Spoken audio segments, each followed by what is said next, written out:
Welcome to WT Tone. If you are a Fractal user, Axe-FX III FM3. Congratulations, you have made a wise choice. So Fractal is in the process of introducing a new generation of amp modeling in their hardware, in their current gen hardware units, which is kind of confusing because I think most companies, if they release a new gen of modeling, it comes in a new hardware unit.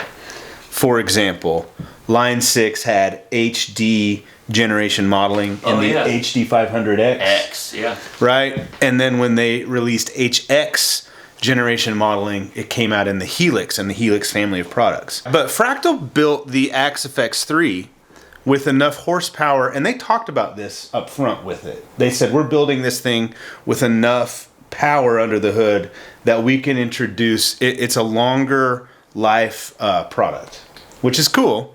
And so they're in the process of moving from Aries, I think is the current generation, in firmware 15. So it's 15 firmware major. How long has Axe-FX Axe-FX III been out?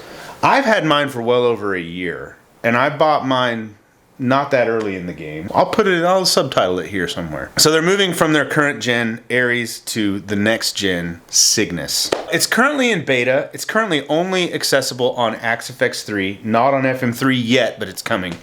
We have right here with us an FM3 and an Axe-FX III. So we did an experiment. We updated the Axe-FX III with the new Cygnus firmware beta. And not all of the amps have been updated yet, but all the amps that we use have been.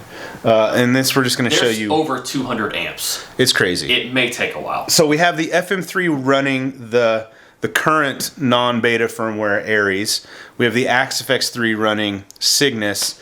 Brad's going to play some stuff on the guitar. We're going to record through both units at the same time, and I'm just going to switch them in post, and then I'll put on the screen what you're hearing. We tested this before we started this experiment. We played when they were both on Aries firmware. We played Axe and FM3, and they sounded close enough that we thought there was no discernible difference. So we're going to play for you. We'll set this up so you can A/B them, and then we'll come back after the fact and give you our thoughts about what we're hearing on our end. Ready? Let's do it.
All right, so we gave you 3 different amp samples. First was the Matchless DC30, then the Fender Deluxe, then the Morgan AC20. There are, of course, many more amps that have been updated. We're not gonna. This purpose of this isn't to try them all out.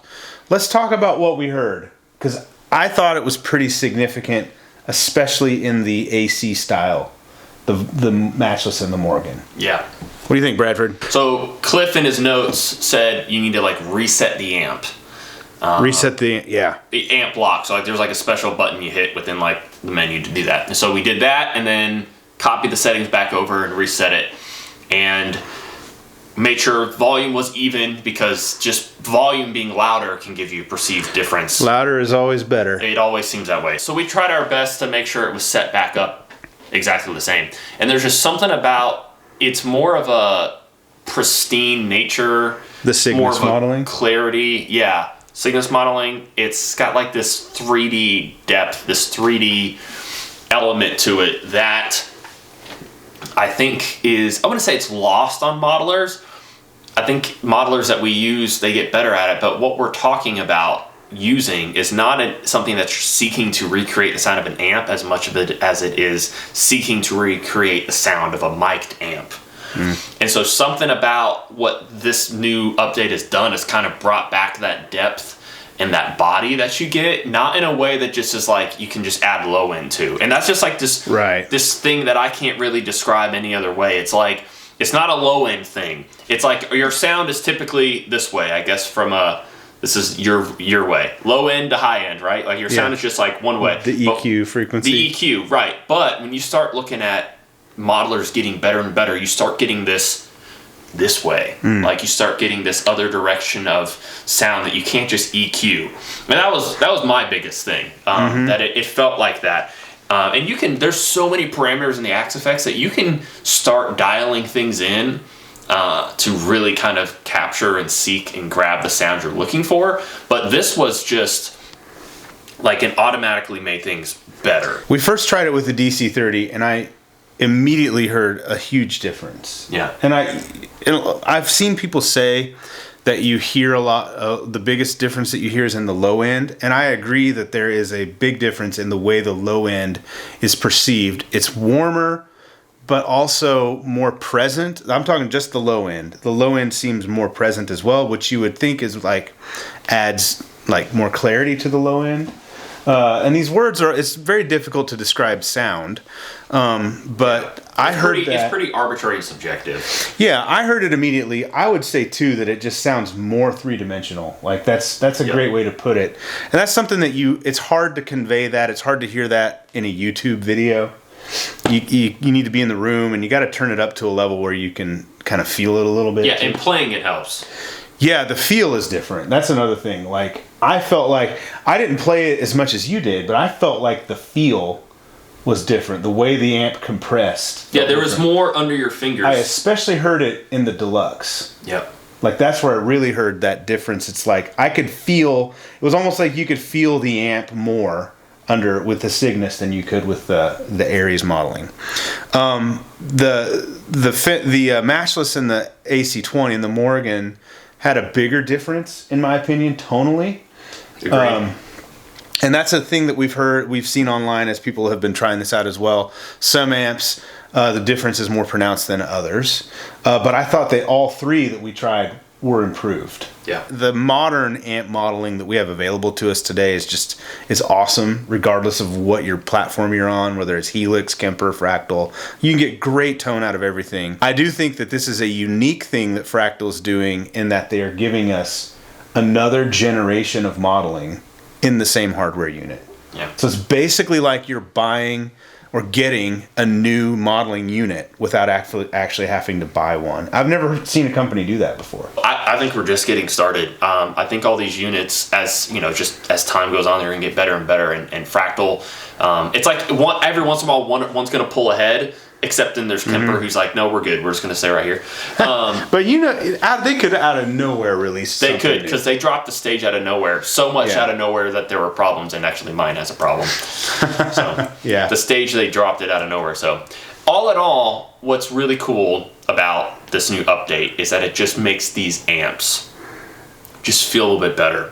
Like even if you don't try to qualify it or quantify it or whatever the word is, what it is that is better. It's undeniably they are better. There is an improvement of something. At least the 3 we've tried. The 3 we've tried, yeah. Well, Bradford, this concludes another incredible episode of WT Tone. Are these episodes of the WT Tone Show? Thank you so much for watching. If you have a Fractal Axe-FX III, update it. Try that firmware out. It is beta, but... Yeah, maybe not if you've got like if you're playing in church or a gig or something tonight, like I am. But you just updated yours. I just updated mine, but you can always roll it back. It's not very hard to do. Thank you, Fractal. Awesome stuff, as always. Thank you, Bradford. Awesome playing, as always. Oh. See you in the next one. Bye-bye.